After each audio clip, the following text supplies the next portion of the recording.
When you think of bats in Texas, you probably think Austin. But the bat population is alive and well right here in Houston. Probably the best place to see bats is Waugh Drive Bridge, and they would see Mexican free-tailed bats. And they're probably our most common bat here in the state of Texas and also in Houston. We actually have 11 different species of bats that live here. In fact, the entire state of Texas is just plain batty.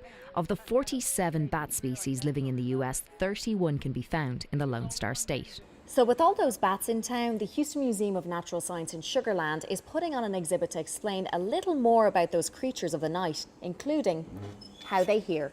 And the exhibit, called Masters of the Night, uses interaction and information to bust your bat myths. They're these small, secretive creatures that come out at night, and most people never interact with bats. So there are lots of myths and misconceptions around bats, and this exhibit is a chance for people to discover the true story about bats. People can learn how, for example, bats hear, what kind of food they eat, how mother bats locate their young, and then there are purely informational parts of the exhibit. And the more you learn about bats, the more appreciative you're likely to be.